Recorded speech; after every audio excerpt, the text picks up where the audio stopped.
Hello everyone.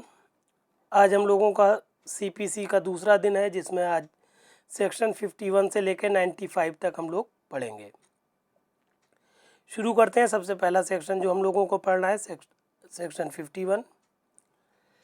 क्या कहता है सेक्शन, पहले ये देख लें। निष्पादन कराने की न्यायालय की शक्तियाँ। निष्पादन हम पिछले टर्म पर पढ़ा चुके हैं। एग्जीक्यूट करने को कहते हैं। एग्जीक्यूट मीन्स होता है पूरा करना, कंप्लीट कराना, क्रियान्वयन करना। इस तरह के शब्द आप निष्पादन के लिए इस्तेमाल कर सकते हैं। क्या मतलब है, क्या कहती है धारा 51, ये पूरा हम आपको डिटेल पढ़ा रहे हैं। होता क्या है, कोई भी न्यायालय डिक्रीदार के आवेदन पर, जिसके पक्ष में डिक्री हुई है, उसके आवेदन पर आदेश दे सकेगा कि डिक्री का निष्पादन निम्न तरीके से किया जाए, निम्न तरीकों से डिक्री को कंप्लीट कराया जाए। पहली बात, विनिर्दिष्ट रूप से डिक्रीत किसी संपत्ति के परिधान द्वारा। कहने का मतलब है, जिस मामले में जिस चीज़ के लिए डिक्री हुई है, पहला काम सीधा से यह है कि जो डिक्री जिस वस्तु के जिस संपत्ति के लिए हुई है, वो संपत्ति आप उस डिक्रीदार को दे दीजिए। पहली बात, इस तरह से डिक्री का निष्पादन हो जाएगा। दूसरी चीज़, किसी संपत्ति की कुर्की और विक्रय द्वारा या कुर्की के बिना विक्रय द्वारा किया जाए। न्यायालय कह सकता है कि ऐसी संपत्ति जिसके संबंध में डिक्री हुई है, उसकी कुर्की कर दी जाए, या कुर्की किया जाए, उसके बाद विक्रय किया जाए, या फिर कुर्की के बिना ही विक्रय कर दिया जाए। तीसरे पॉइंट में कहा गया है कि जहां, ये एग्जैक्टली धारा 51 चल रही है, जिसका तीसरा पॉइंट है, जहां धारा 58 के अधीन गिरफ्तारी और निरोध अनियोग्य है, वहां गिरफ्तारी और निरोध द्वारा। कहने का मतलब, अगर न्यायालय को लगता है गिरफ्तारी जरूरी है, निर्णीत ऋणी की जिसके खिलाफ डिक्री हुई है, उसकी गिरफ्तारी जरूरी है, तो धारा 58 के अनुसार उसको गिरफ्तार कर लिया जाए और उसको कैद में रखा जाए। ऐसा आदेश दे सकेगा न्यायालय। चौथी बात में कहा गया है रिसीवर की नियुक्ति द्वारा। न्यायालय को लगता है कि अगर रिसीवर की नियुक्ति किया जाना जरूरी है, तो रिसीवर की नियुक्ति करने का आदेश दे सकेगा न्यायालय। पांचवी बात, ऐसी अन्य रीति से किया जाए डिक्री का निष्पादन जैसा कि अनुतोष देने की प्रकृति से न्यायालय अपेक्षा करता है। न्यायालय को लगता है कि इनमें से ऊपर जितने भी तरीके उनके द्वारा या कोई और तरीका है, तो वो तरीका अपनाया जाए जिससे क्या हो, डिक्री का निष्पादन हो सके। इतनी बातें हो गई डिक्री के निष्पादन के लिए। अब इसमें चूंकि गिरफ्तारी की बात आई थी, निरोध की बात आई थी, उस पर एक परंतुक है। परंतुक से भी प्रश्न बनता है, चूंकि ये मेंस के हिसाब के धारा है, धारा 51, इसलिए मेंस में तो आती है। प्रीलिम्स में हर पॉइंट से प्रश्न बनता है, परंतुक से प्रश्न बनता है। तो परंतुक को इसको समझे, इसके परंतुक को। परंतु होगा क्या कि आप किसी व्यक्ति को डिक्री के संदाय के लिए तब तक निरोध प्राधिकृत नहीं कर सकते, न्यायालय तब तक निरोध का आदेश नहीं देगा जब तक कि न्यायालय को निम्नलिखित बातों के बारे में समाधान ना हो जाए। अगर न्यायालय को लगता है कि नीचे लिखी गई बातें, जो 4 पॉइंट पढ़ाए गए हैं, इन चारों में से कोई बात है, तभी न्यायालय क्या करेगा, निर्णीत ऋणी जिसके विरुद्ध डिक्री पारित हुई है, उसको गिरफ्तारी का आदेश देगा, वरना नहीं। पहली बात क्या है कि अगर क्या कर रहा है निर्णीत ऋणी, न्यायालय की अधिकारिता की स्थानीय सीमाओं से फरार हो जाने वाला है या उन्हें छोड़ने वाला है, तो क्या करेगा, न्यायालय उसकी गिरफ्तारी के लिए आदेश देगा। दूसरी बात, उसके विरुद्ध डिक्री पारित होने के पश्चात संपत्ति के किसी भाग को अंतरित कर चुका है या छुपा चुका है या हटा चुका है। न्यायालय को लग रहा है कि जब से डिक्री पारित हुई है, उसके बाद से, डिक्री पारित होने के बाद से ये क्या कर रहा है, निर्णय संपत्ति को वहाँ से हटा रहा है या हटा चुका है, तब उसकी गिरफ्तारी का आदेश देगा। तीसरी बात, डिक्री की रकम होने के पश्चात भी उसने उसको न्यायालय में जमा नहीं किया है, न्यायालय को प्रदान नहीं किया है, या डिक्रीदार को प्रदान नहीं किया है, और उसमें लगातार वो उपेक्षा कर रहा है, लापरवाही कर रहा है। मतलब संपत्ति होते हुए भी, रकम होते हुए भी वो डिक्री की रकम के अपने पास रखे हुए है, मगर डिक्रीदार को उसे प्रदान नहीं कर रहा है, तो न्यायालय क्या करेगा, गिरफ्तारी का आदेश दे सकेगा। चौथी और आखिरी बात, डिक्री उस राशि के लिए है जिसका लेखा देने के लिए निर्णीत ऋणी जो है व्यक्तिगत रूप से आबद्ध है। कहने का मतलब है ऐसी कोई संपत्ति है जिसको देने के लिए जो निर्णीत ऋणी है वो व्यक्तिगत रूप से दायी है, और फिर भी वो क्या कर रहा है, डिक्रीदार के पक्ष में उस संपत्ति को मुक्त नहीं करा रहा है, नहीं दे रहा है, तो न्यायालय क्या करेगा, उसको आदेश करेगा कि इसको गिरफ्तार करिए और कैद करिए। चूंकि धारा 51 जो थी प्रीलिम्स मेंस में आती है, इसीलिए हमने वहाँ पर आपको डिटेल्ड पढ़ा दिया। अब कुछ धाराएं हैं जो प्रीलिम्स के आधार के एग्जाम से के लिए बहुत इंपॉर्टेंट है, जैसे धारा 55 गिरफ्तारी और निरोध। होगा क्या एग्जैक्टली इसमें ये बताया गया है कि कब गिरफ्तार किया जाएगा, कब उसको कैद रखा जाएगा। यूं ही नहीं किसी को गिरफ्तार कर लिया जाता। हाँ, ये ज़रूर है कि न्यायालय किसी भी समय और किसी भी दिन क्या कर सकता है, किसको, निर्णीत ऋणी जिसके खिलाफ डिक्री पारित हुई है उसको गिरफ्तार कर सकता है। मगर कुछ प्रतिबंध हैं कि परंतु जोड़े गए हैं, 4 परंतु हैं कि किसी भी व्यक्ति को सूर्यास्त के बाद और सूर्योदय से पहले आप गिरफ्तार नहीं करेंगे। उसके अलावा आप एहतियात रखेंगे कि किसी का घर तोड़ के या दरवाज़ा तोड़ के उसके घर में नहीं घुसेंगे।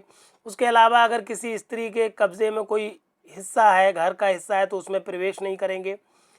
उसके अलावा कि अगर वो जो निर्णीत ऋणी है वो धन जमा कर दे तो आप उसको गिरफ्तार नहीं करेंगे, या फिर जैसे ही वो धन जमा कर देता है तो आप उसको तुरंत मुक्त कर देंगे, या फिर निर्णीत ऋणी क्या हो, दिवालिया घोषित हो जाए, तो अब ऐसी हालत में, दिवालिया की हालत में उसको गिरफ्तार नहीं किया जाएगा। ये तमाम बातें हैं गिरफ्तारी और निरोध से संबंधित जो कि धारा 55 में आपको पता होना चाहिए।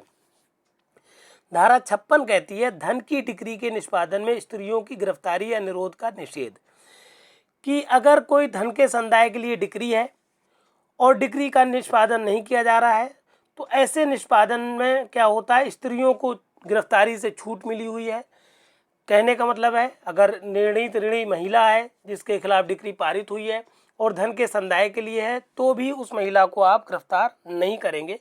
पुरुष है तो आप धारा 55 के अनुसार उसको गिरफ्तार करेंगे।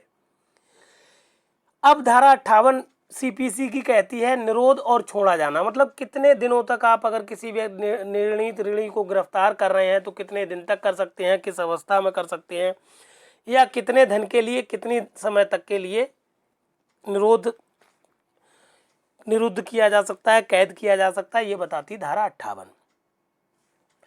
इसमें पहला पॉइंट बताया गया कि 5,000 रुपये से अधिक का अगर धन का संदाय करने के लिए कोई डिक्री पारित हुई है तो आप निर्णीत ऋणी को क्या होंगे, 3 मास तक कैद में रख सकते हैं।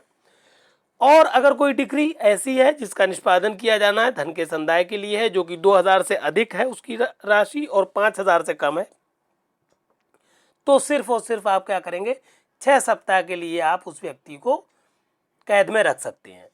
अब यहाँ पर हमने देखिए लिख दिया धारा 60, धारा 74, धारा 75, धारा 88, धारा 89 और धारा 92 सीपीसी की मेंस के लिए उपयोगी है, इसलिए हम मेंस में पढ़ेंगे। तो अब चलते हैं, सबसे पहले हम, क्योंकि 51 हम मेंस के हिसाब से पढ़ा चुके धारा आपको, तो अब पहले आप चलिए धारा 60 पर। ये 51 थी, अब ये 60 है। सीपीसी की धारा 60 क्या कह रही है, वो संपत्ति जो डिक्री के निष्पादन में कुर्क और विक्रय की जा सकेगी। धारा 60 में बहुत विस्तृत रूप में पढ़ाया गया है कि कौन सी संपत्तियां हैं जो डिक्री के निष्पादन करने के लिए, डिक्री को एग्जीक्यूट करने के लिए, डिक्री को कंप्लीट करने के लिए विक्रय की जा सकती हैं, या फिर उनकी कुर्की की जा सकती है, या फिर पहले कुर्क किया जा सकता है और फिर उनका विक्रय किया जा सकता है। तो पहली उपधारा 60 की कहती है कि नीचे लिखी सब, मतलब बहुत नीचे लिखी जितनी भी संपत्तियां हैं उनको कुर्क किया जा सकता है। जैसे भूमि है, जो निर्णीत ऋणी है उसकी भूमि हो, गृह हो, कोई निर्माण हो, कोई माल है, धन है, बैंक नोट है, चेक है, विनिमय पत्र है, हुंडी है, वचन पत्र है, सरकारी प्रतिभूतियाँ हैं, या धन के लिए बंधन पत्र है, या कोई और प्रतिभूति है, या कोई ऋण है, निगम अंश है, और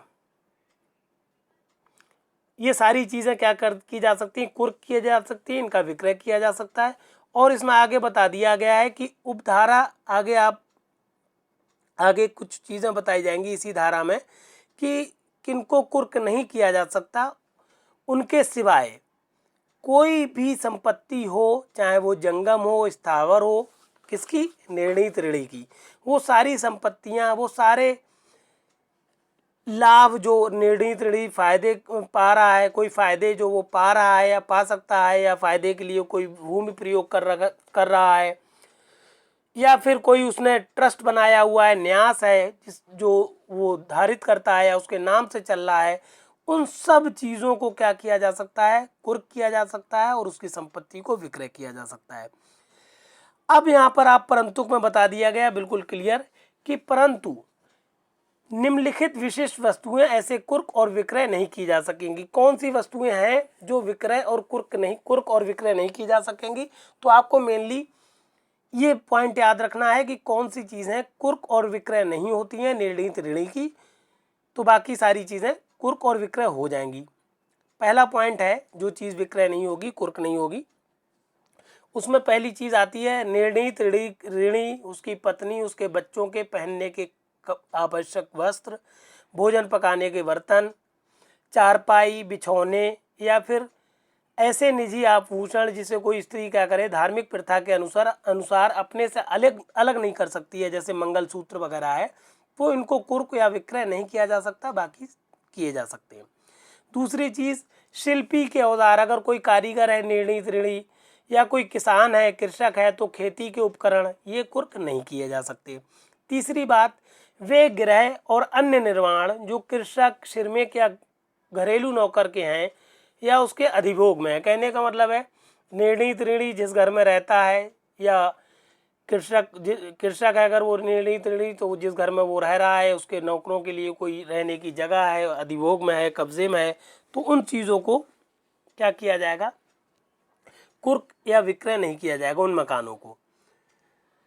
फिर लेखा वाहियाँ, बुक्स ऑफ अकाउंट्स, ये बहुत आता है प्री में कि बुक्स ऑफ अकाउंट होती हैं, ये कुर्क या विक्रय नहीं की जा सकती, इनकी कुर्की नहीं होती है।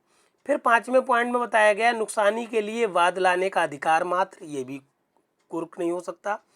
फिर व्यक्तिगत सेवा कराने का कोई अधिकार, अगर पर्सनल कोई सेवा ले रहा है कोई निर्णीत ऋणी, तो उसको भी कुर्क या विक्रय नहीं कर सकते आप। 7वीं बात, भरण पोषण की डिक्री से भिन्न, ये बहुत इंपॉर्टेंट है 7वां पॉइंट। अगर कोई डिक्री है जो कि क्या है, भरण पोषण से भिन्न है, तो क्या होगा, उसके भरण पोषण से भिन्न कोई डिक्री के निष्पादन में क्या करेंगे, किसी व्यक्ति के वेतन के प्रथम 1000 और बाकी का 2/3, ये क्या करेंगे आप कुर्क नहीं कर सकते। भरण पोषण से भिन्न, फिर से समझ लीजिए 7वें पॉइंट को, कि भरण पोषण से भिन्न अगर कोई डिक्री पारित हुई है तो निर्णीत ऋणी के खिलाफ उसका निष्पादन सिर्फ और सिर्फ कितने का नहीं किया जा सकता, वो याद रख लीजिए कि जैसे 10,000 रुपये सैलरी है किसी की, तो क्या करेंगे, प्रथम 1000 मतलब 1000 आप क्या कर सकते हैं, कुर्क नहीं करेंगे, और फिर बचा 9000, उसका 2/3 कुर्क नहीं कर सकते, बाकी सब कुर्क हो जाएगा, सारी की कुर्की हो जाएगी। फिर 8वां पॉइंट पर समझ लीजिए कि भरण पोषण की अगर कोई डिक्री है तो उसके निष्पादन में क्या करेंगे, वेतन का 1/3 कुर्क नहीं होगा, बाकी सब कुर्क हो जाएगा। अगर 10,000 रुपये सैलरी है तो सिर्फ 1/3 हिस्सा कुर्क नहीं होगा, बाकी पूरी सैलरी, पूरा वेतन कुर्क हो जाएगा, कुर्की हो जाएगी। 9वें पॉइंट में बताया गया है कि भविष्य निधियां एवं अन्य ऐसी राशियां कुर्क नहीं की जा सकती। 10वीं बात बताई गई है, निर्णीत ऋणी के जीवन पर बीमा पॉलिसी के अधीन जो धन संदेह होगा उसको आप क्या कर सकते हैं, कुर्क नहीं कर सकते। फिर उत्तरजीविता द्वारा या उत्तराधिकार की प्रत्याशंका, सिर्फ उम्मीद हो कि आपको कोई चीज़ उत्तराधिकार में या उत्तरजीविता में मिलेगी, तो सिर्फ उम्मीद की गई उस वस्तु को आप कुर्क नहीं कर सकते। फिर आखिरी बात, भावी भरण पोषण का अधिकार जो है वो भी कुर्क होने लायक नहीं होता है, कुर्क नहीं किया जा सकता। इस तरह से आपने धारा 60 देखी, जिसमें आपको बताया गया पहले पॉइंट के में शुरू में बताया गया कि कौन सी चीज़ें डिक्री के निष्पादन में कुर्क होती हैं, फिर परंतु के बाद बताया गया कि कौन सी चीज़ें डिक्री के निष्पादन में कुर्क नहीं की जा सकती। ये बात आप ध्यान रखिएगा बहुत अच्छे से। फिर धारा 64 पे आ जाइए। कुर्की के पश्चात संपत्ति के प्राइवेट अन्य संक्रामण या संक्रामण का मतलब होता है हस्तांतरण। हस्तांतरण का शून्य होना। क्या मतलब है कि अगर किसी संपत्ति की कुर्की हो गई है तो कुर्की के बाद क्या करेंगे आप, कुर्की के आदेश की तारीख के बाद उस संपत्ति को किसी और को आप हस्तांतरित नहीं कर सकते, ट्रांसफर नहीं कर सकते।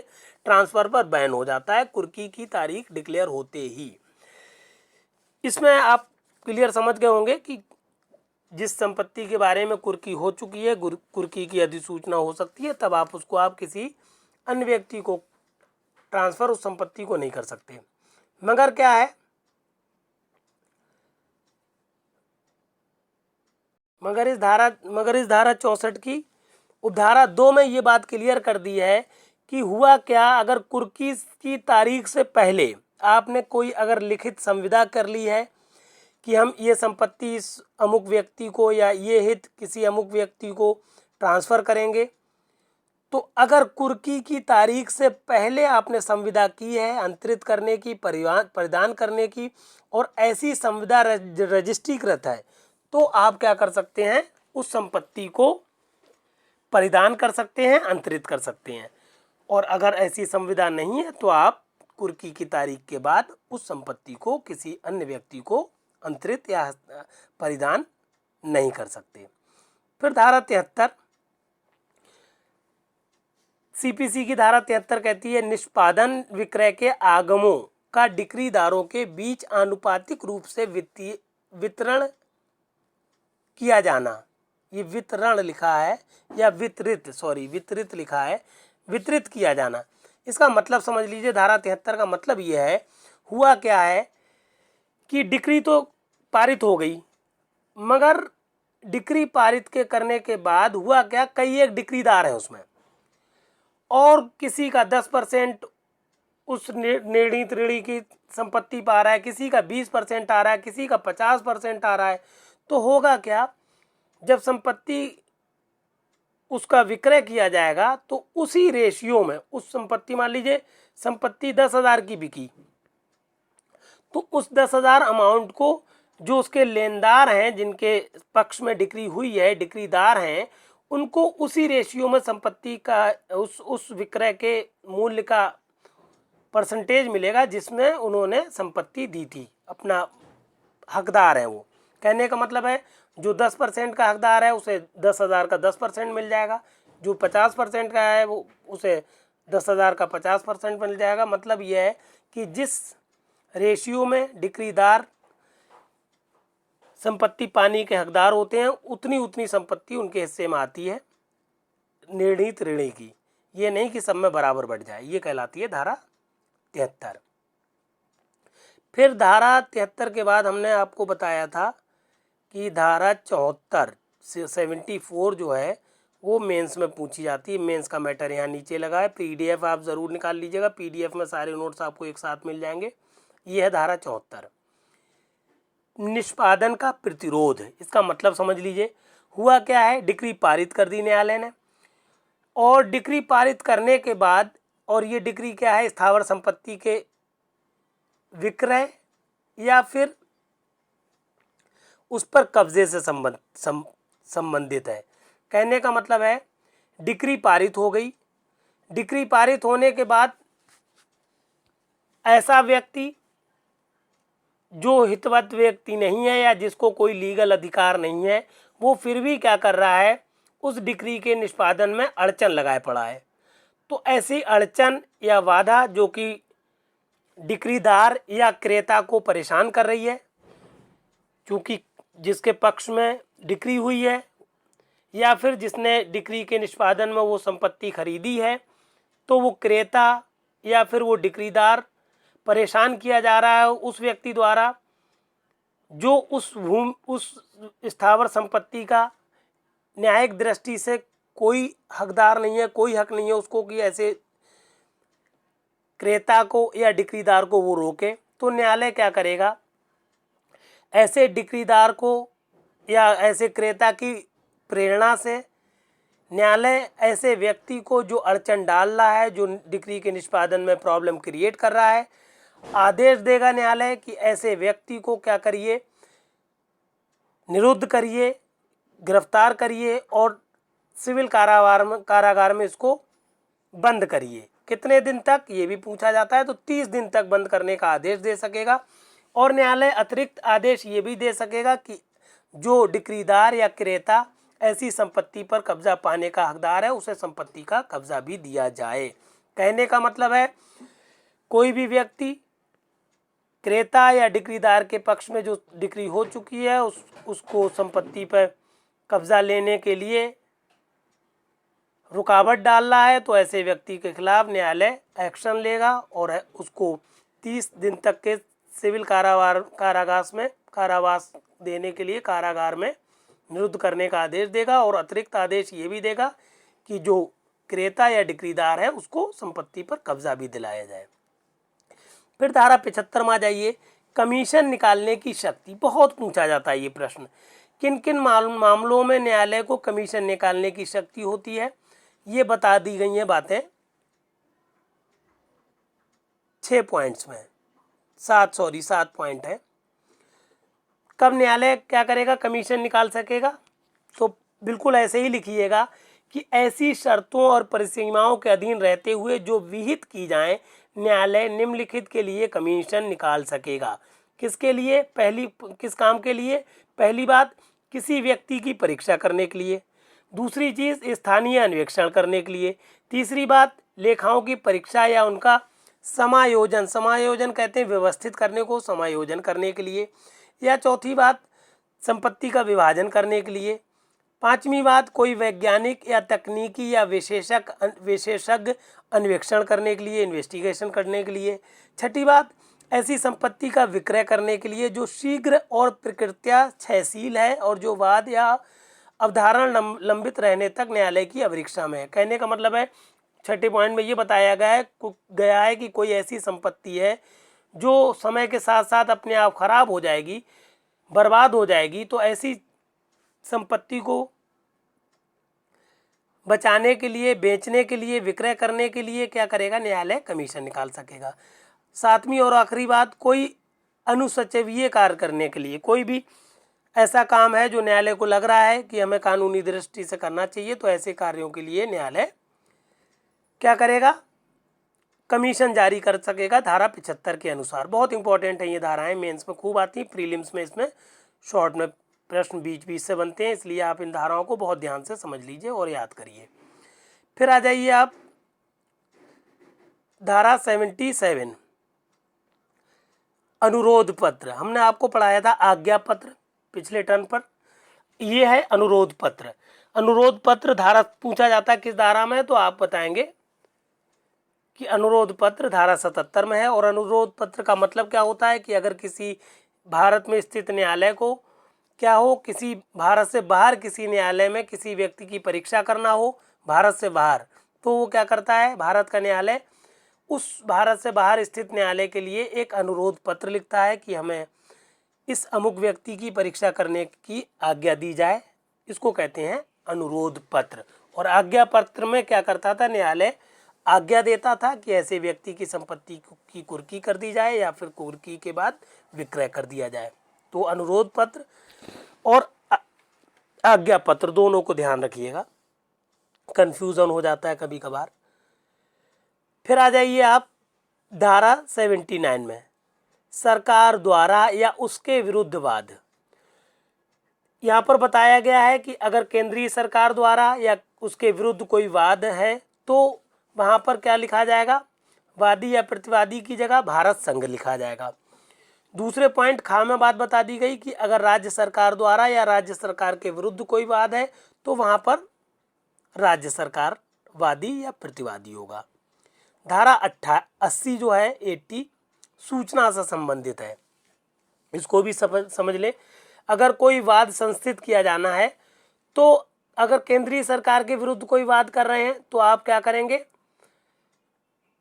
ऐसे वाद की सूचना उस केंद्र सरकार के सचिव को देंगे।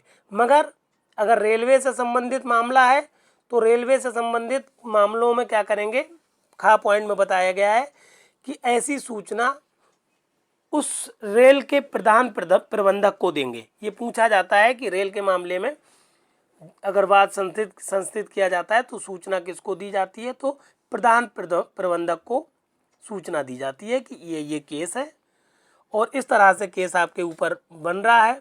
और बाकी चीज़ें यही हैं कि लिखित में एक सूचना देना होती है और 2 मास तक वो सूचना का इंतज़ार किया जाता है और 2 मास की सूचना के बाद फिर कार्रवाई न्यायालय करता है। फिर खा एक पॉइंट था जो कहता था कि जम्मू कश्मीर के मामले में अगर कोई मामला है तो वहाँ पर क्या होगा, सचिव की जगह मुख्य सचिव को सूचना दी जाती थी।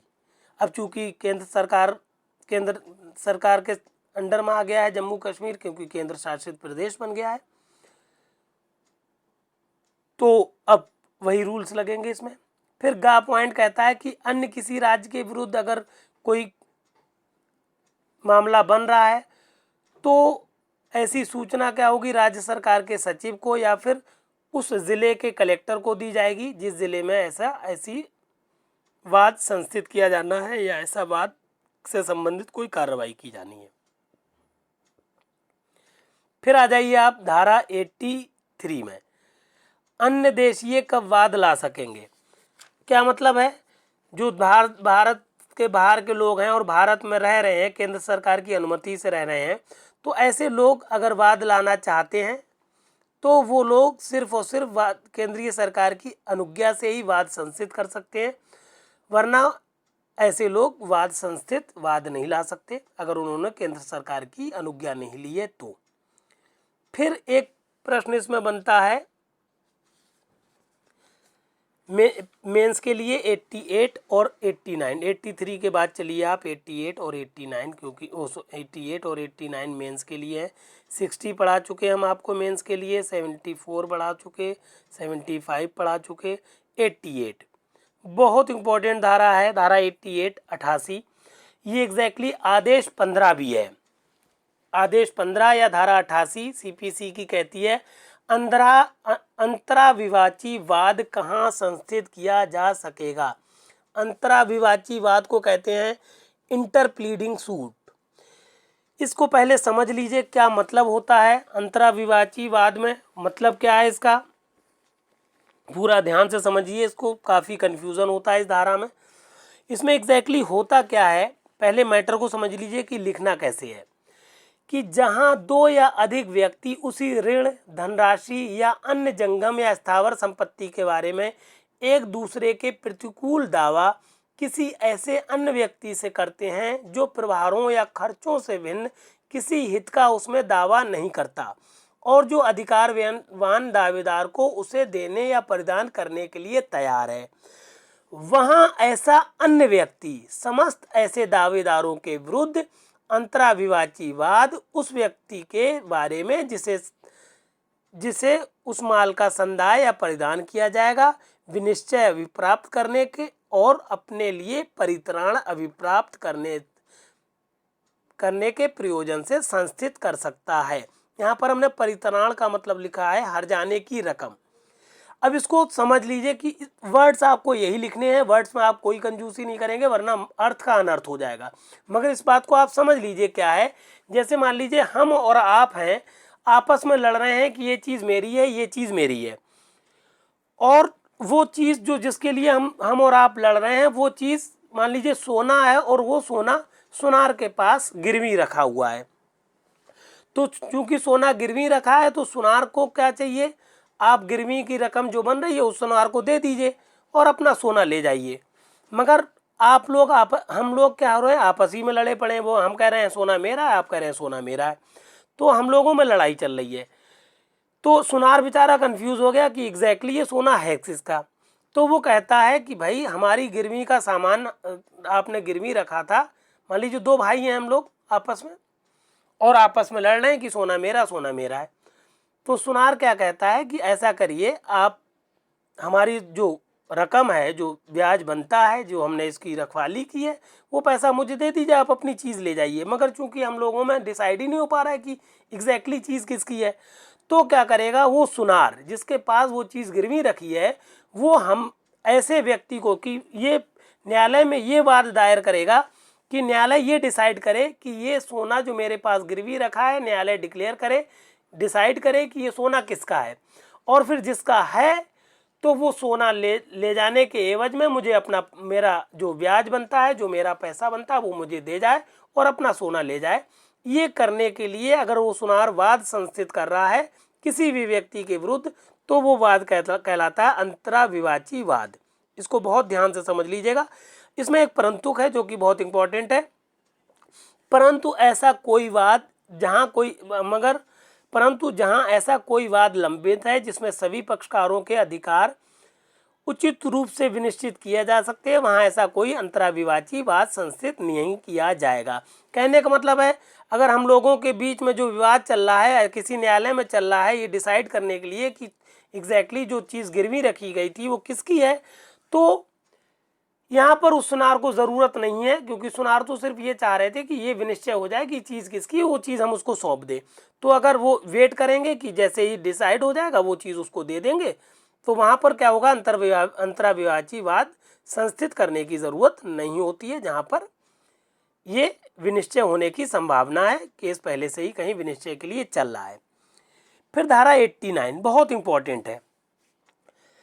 धारा 89 सीपीसी की कहती है, न्यायालय के बाहर विवादों का निपटारा। क्या मतलब है कि अगर न्यायालय को ये प्रतीत हो कि किसी समझौते के ऐसे तथ्य विद्यमान हैं जो पक्षकारों को स्वीकार हो सकते हैं, वह न्यायालय क्या करेगा, समझौते के निबंधन बनाएगा और उन्हें पक्षकारों को उनकी टीका टिप्पणी के लिए देगा, और पक्षकारों की टीका टिप्पणी प्राप्त करने के पश्चात न्यायालय संभव समझौते के निबंध पुनः बना सकेगा। कहने का मतलब है कि धारा 89 कहती है कि अगर न्यायालय को लगता है कि इसका मामला न्यायालय से बाहर पक्षकारों के बीच समझौते के रूप में हो सकता है, तो वो पक्षकारों से कहेगा कि आप लोग पहले इस मैटर को आपस में समझ लीजिए, समझने के बाद आपको जो जो बात रखना है वो हमारे सामने रखिए, फिर हम आपको इन 4 तरीकों से इस मामले को निपटाएंगे। तो समझो किन 4 तरीकों से समझाएगा, फिर निपटाएगा मामला। पहला तरीका है माध्यस्थम, दूसरा है सुलह, या तो न्यायालय माध्यस्थम के जरिए उस मामले को निपटा देगा पक्षकारों के बीच में जो समझौता हुआ है, या फिर सुलह करा देगा उनके बीच, या फिर न्यायिक समझौता करा देगा, जिसके अंतर्गत लोक अदालत के माध्यम से समझौता भी आता है। जो हम लोग लोक अदालत में समझौता करते हैं वो भी 89 धारा के अंतर्गत आ जाएगा। फिर अगर न्यायालय को लगेगा तो बीच बचाव के द्वारा निर्दिष्ट कर सकेगा कि इस तरह से आप इस मामले को कंप्लीट करा दीजिए। अब इसी में जो पॉइंट आपने उपधारा 1 में पढ़े हैं उन्हीं की व्याख्या कर दी गई है कि जहां पर कोई विवाद अगर माध्यस्थम या सुलह के जरिए निपटाया जा रहा है, तो वहां पर माध्यस्थम या फिर सुलह अधिनियम के अंतर्गत जो नियम है वो सारे न्यायालय अधिरोपित करेगा। दूसरी बात, अगर मामला लोक अदालत के अनुसार निपटाया जा रहा है, तो लोक अदालत के अंतर्गत जो नियम आते हैं, जो मामले आते हैं, वो उन नियमों के अनुसार क्या करेगा, लोक अदालत मामले को निपटाएगी। तीसरी बात, अगर न्यायिक समझौता के अनुसार कोई मामला निपटाया जाता है, तो लोक अदालत के जो नियम हैं उनके अनुसार उस न्यायिक समझौते को कंप्लीट कराएगा न्यायालय।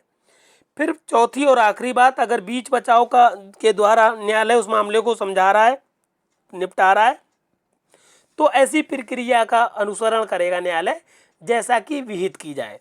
एक बहुत ही इम्पोर्टेंट केस था, सुप्रीम कोर्ट ने दिया, बहुत लंबे समय के बाद ये केस आया, जो बाबरी मस्जिद का मामला था।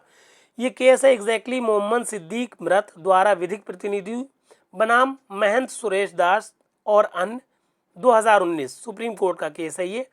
इस केस में सुप्रीम कोर्ट ने क्या किया था, निर्णय सुनाने से पहले पक्षकारों को ये मामला सौंपा था कि आप लोग आपस में देख लीजिए इस मामले को, कोर्ट से बाहर कि अगर आप लोगों के बीच में कोई समझौता हो जाता है, कोई आप लोग आपस में ही निपटा लेते हैं मामले को, तो न्यायालय को और आसानी हो जाएगी इस मामले को निपटाने में।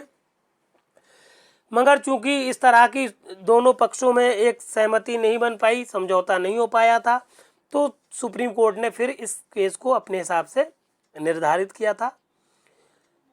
बहुत इंपॉर्टेंट केस था ये, बहुत इंपॉर्टेंट, जिसके बदले में क्या हुआ, हिंदू पक्ष को जो बाबरी मस्जिद की जो जगह थी वो दे दी गई थी और मुस्लिम पक्ष को उसके एवज में 5 एकड़ ज़मीन मस्जिद बनाने के लिए दे दी गई थी।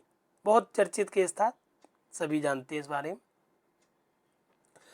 फिर आप आ जाइए धारा 91 प्रीलिम्स में आती है।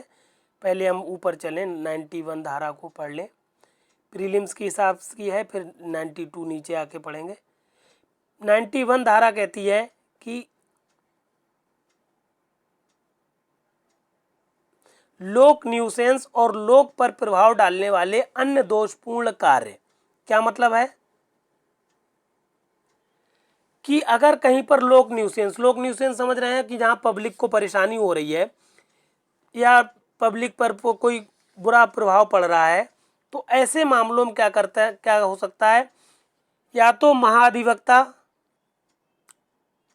कोई वाद दायर कर सकता है, या फिर 2 या अधिक व्यक्ति ऐसे न्यूसेंस को या ऐसे दोषपूर्ण कार्य को समाप्त करने के लिए, खत्म करने के लिए, जिससे किसी व्यक्ति विशेष को नुकसान हो रहा है, तो अगर न्यायालय से इजाज़त ले लेते हैं 2 या अधिक व्यक्ति, तो वो लोग क्या करेंगे, वाद को संस्थित कर सकेंगे। कहने का मतलब है लोक न्यूसेंस के मामले में या तो महाधिवक्ता वाद संस्थित कर सकता है, या 2 से अधिक लोग, अगर उन्हें लगता है कि लोग को नुकसान हो रहा है, तो 2 या अधिक लोग लोक न्यूसेंस का मामला दायर कर सकते हैं। फिर था, और ऐसा भी इसमें यह भी बताया गया है कि ज़रूरी नहीं है कि वो 2 लोग जो लोक न्यूसेंस का लिए वाद दायर किए हैं, ज़रूरी नहीं है कि उनको परेशानी हो ही रही हो। ऐसे भी कोई लोग हो सकते हैं जिनको उस लोक न्यूसेंस से नुकसान ना होता हो, वो लोग भी लोक न्यूसेंस के लिए वाद दायर कर सकते हैं। फिर धारा 92 एग्जैक्टली मेंस में आती है। अब हम लोग धारा 92 में चलेंगे, 92 में नीचे है, जहाँ पर अभी हम पढ़ रहे थे वहीं पर है। ये धारा 92 आपकी कहती है लोक पूर्ति कार्य। बहुत शॉर्ट नोट आता है, इस पर बहुत ज़्यादा प्रश्न बनता है क्या कोई पूर्त या धार्मिक प्रकृति का कोई कार्य है?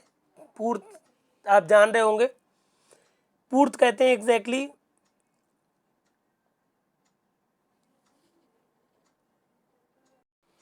पूर्त कहते हैं चैरिटेबल को। कहने का मतलब है कोई चैरिटी के लिए कोई काम हो रहा है, या कोई रिलीजन के लिए कोई काम हो रहा है, धार्मिक रूप से कोई काम हो रहा है, और ऐसा काम क्या हो रहा है, किसी न्यास के संबंध में है, न्यास के जरिए कोई काम हो रहा है, और ऐसे न्यास के प्रशासन में किसी व्यक्ति को लगता है, या व्यक्तियों के समूह को लगता है, या जो न्यास के सदस्य उन लोगों को लगता है कि ऐसे न्यास को चलाने में लोग क्या कर रहे हैं, न्यास के नियमों का उल्लंघन कर रहे हैं, या उसमें अनदेखी कर रहे हैं नियमों की, तो ऐसे लोग पूर्त कार्यों के प्रॉपर मैनेजमेंट के लिए या तो महाधिवक्ता या फिर उस न्यास में हित रखने वाले 2 या अधिक व्यक्ति न्यायालय की अनुमति से क्या करेंगे, उस जगह पर जहां पर ये ट्रस्ट स्थित है, उस क्षेत्राधिकारिता के आरंभिक अधिकारिता वाले प्रधान सिविल न्यायाधीश के न्यायालय के समक्ष जाएंगे, या फिर राज्य सरकार द्वारा ऐसा कोई न्यायालय बनाया गया हो जिसमें इन ट्रस्ट की बातों को सुना जाता हो, बात संसित किया जाता हो। ऐसी जगहों पर, ऐसे न्यायालय में जाएंगे और वहाँ पर वाद संस्थित करेंगे कि ये जो न्यास, जो धार्मिक या पूर्त कार्यों के लिए या चैरिटी के लिए जो न्यास बनाया गया था, उस न्यास के संबंध में गड़बड़ियां हैं, प्रॉपर तरीके से वो ट्रस्ट नहीं चल रहा है, और ऐसे ट्रस्ट को प्रॉपर तरीके से चलाने के लिए निम्न में से कोई भी डिक्री प्रदान की जाए।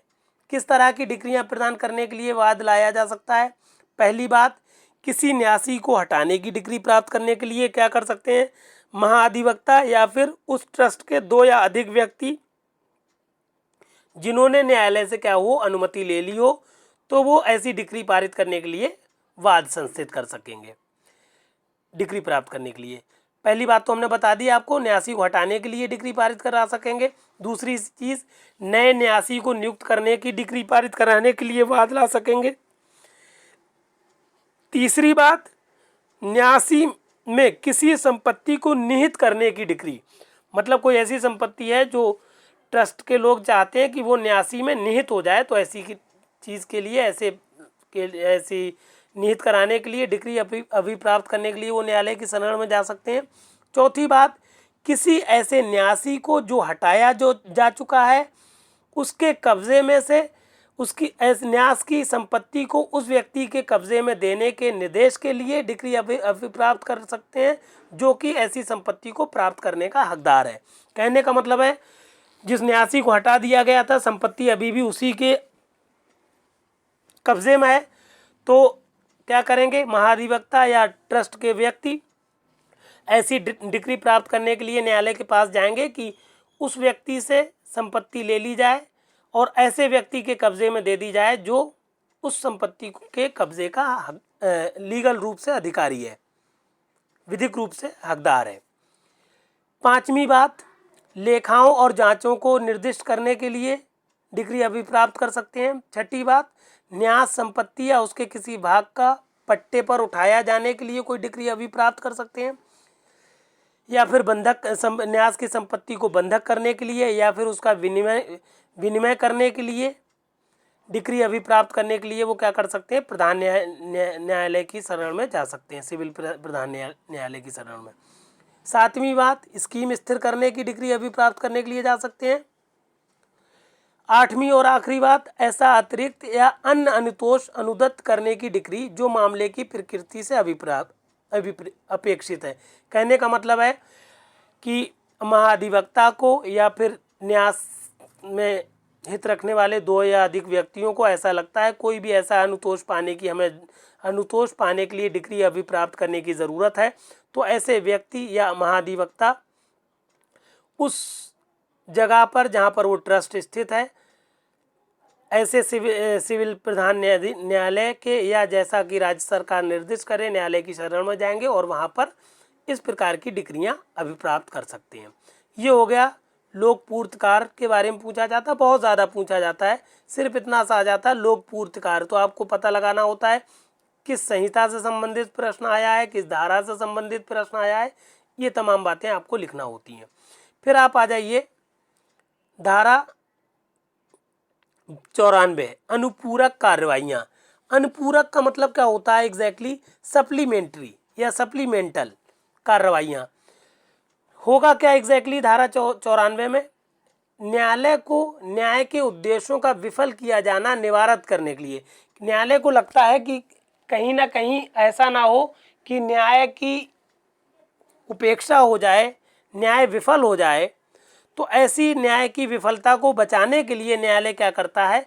कुछ सप्लीमेंट्री कार्रवाइयाँ करता है। वो सप्लीमेंट्री कार्रवाइयाँ आपको 5 रूप में हमने बताई हैं, 5 पॉइंट आपको याद रखना है। क्या करा सकता है न्यायालय? न्यायालय क्या, आप पहले बिल्कुल समझ लीजिए, धारा 94 का मतलब यह है कि न्याय विफल नहीं होना चाहिए, चाहे भले ही न्यायालय को कुछ अतिरिक्त काम करना पड़े। वो अतिरिक्त कार्रवाइयाँ, वो सप्लीमेंटल कार्रवाइयाँ क्या हैं? पहली कार्रवाई है कि प्रतिवादी को गिरफ्तार करके सिविल कारावार को सुपुर्द किया जाना कर सकेगा या किया जा सकेगा। कहने का मतलब है न्यायालय को लगता है कि प्रतिवादी को गिरफ्तार करके उसको सिविल कारागार में सुपुर्द किया जाए, वरना ये उत्पात मचाएगा, तो ऐसी सप्लीमेंट्री कार्रवाई वो न्यायालय कर सकता है अपने विवेक के अनुसार। उसके अलावा दूसरी बात है, उसकी संपत्ति की कुर्की का आदेश दे सकेगा। अगर लगता है न्यायालय को कि प्रतिवादी बहुत उत्पात मचा रहा है, तो उसकी संपत्ति की कुर्की का आदेश देगा कि इनकी संपत्ति को कुर्क कर लिया जाए। तीसरी बात, अस्थायी व्यादेश प्रदान कर सकेगा, कह सकेगा कि जब तक अगला निर्णय ना आ जाए तब तक मामले को यथास्थिति बनाए रखा जाए। चौथी बात, रिसीवर की नियुक्ति कर सकता है न्यायालय, कि अगर लग रहा है न्यायालय को कि ये न्याय हित में है कि रिसीवर नियुक्त किया जाए, तो रिसीवर की नियुक्त कर देगा। पांचवी और आखिरी बात, अन्य ऐसे आदेश कर सकेगा न्यायालय कि जैसा कि न्यायालय को मामले की परिस्थितियों के अनुसार लगे कि ऐसा किया जाना सुविधाजनक और शांतिपूर्ण रहेगा, तो वो ऐसे निर्णय दे सकता है मामले को यथास्थिति बनाने के लिए या उस मामले को कंट्रोल में लाने के लिए। फिर धारा 95 आखिरी धारा है हम लोगों की, आखिरी टॉपिक चल रहा है, आखिरी धारा पर आ गए हम लोग। धारा 95 कहती है अपर्याप्त आधारों पर गिरफ्तारी या फिर कुर्की या व्यादेश अभिप्राप्त करने के लिए प्रतिकर। धारा 95 का मतलब यह है कि अगर किसी व्यक्ति को अपर्याप्त आधारों पर क्या किया, गिरफ्तार करा दिया गया, धोखे से किसी व्यक्ति को गिरफ्तार करा दिया गया, या फिर धोखे से उसकी व्यक्ति की संपत्ति की कुर्की करा दी गई, या किसी धोखे से किसी ऐसे व्यादेश अभिप्राप्त करा दिया गया जो कि विधि विरुद्ध था, तो ऐसा व्यक्ति क्या करेगा, प्रतिकर का हकदार होगा और उसको 50,000 रुपये तक का प्रतिकर प्रदान करेगा न्यायालय। अगर न्यायालय से कहीं ऐसा कार्य हो गया है, ऐसे व्यक्ति के विरुद्ध हो गया है जो कि अब बेचारा पीड़ित व्यक्ति है। और इसमें एक बात, इसकी धारा 95 की उपधारा 2 में ये बात बताई गई है कि ऐसा प्रतिकर प्राप्त करने के लिए क्या करना होगा, उस व्यक्ति को जो पीड़ित है सिर्फ और सिर्फ न्यायालय में आवेदन कर दे, आवेदन करना ही पर्याप्त होगा। इसमें वाद संस्थित किए जाने की ज़रूरत नहीं है। कहने का मतलब है, अगर पीड़ित व्यक्ति है जिसको अपर्याप्त रूप से गिरफ्तार, कुर्की या व्यादेश अभिप्राप्त हुआ है, तो ऐसा व्यक्ति सिर्फ उस न्यायालय में क्या करे, आवेदन कर दे कि हमको अपर्याप्त रूप से ये असुविधाएं झेलना पड़ी, तो न्यायालय उसको प्रतिकर प्रदान कर देगा 50,000 रुपये तक का। और ये बिल्कुल क्लियर कर दिया गया कि ऐसे प्रतिकर प्राप्त करने के लिए न्यायालय में सिर्फ आवेदन किया जाएगा, वाद संस्थित नहीं किया जाएगा। इस तरह से हमने आज आपको 95 धाराओं तक पढ़ा दिया। अगले टर्न पर आपका सेक्शन से संबंधित CPC कंप्लीट हो जाएगी। मतलब 3 टर्न्स पर 3 दिनों में ये पूरी CPC हम आपको दे रहे हैं सेक्शन से रिलेटेड। 2 दिन या 3 दिन ऑर्डर में लगेंगे, कुल मिला के मैक्सिमम 5 दिन में CPC आपको पूरी मिल जाएगी विद सेक्शंस एंड ऑर्डर्स। ये कंप्लीट मैटर है। चाहे आप JLO की वैकेंसी आई हुई है राजस्थान में, उसके लिए भी आप पूरा मैटर है ये, इसको नज़र में रख के हमने बनाया हुआ है। चाहे आप PCSJ की तैयारी कर रहे हो, HJS की कर रहे हो, या फिर कोई भी कम्पिटिटिव एग्ज़ाम जैसे JLO राजस्थान है उसकी तैयारी कर रहे हो, या फिर कोई एंट्रेंस एग्ज़ाम की तैयारी कर रहे हो, या फिर ILLB कर रहे हो, सबके लिए पर्याप्त मैटर है। इसीलिए इससे संबंधित कोई भी व्यक्ति हो आपका परिचित, तो वहाँ तक ये मैटर पहुँचा दीजिए और हमारे चैनल को सब्सक्राइब कर लीजिए, जिससे जो भी हम वीडियो डालें वो तुरंत आप तक पहुँच जाएगा। इसलिए इस मैटर को ज़रूर सबको शेयर करिए और चैनल को प्लीज़ सब्सक्राइब ज़रूर कर लीजिए। धन्यवाद।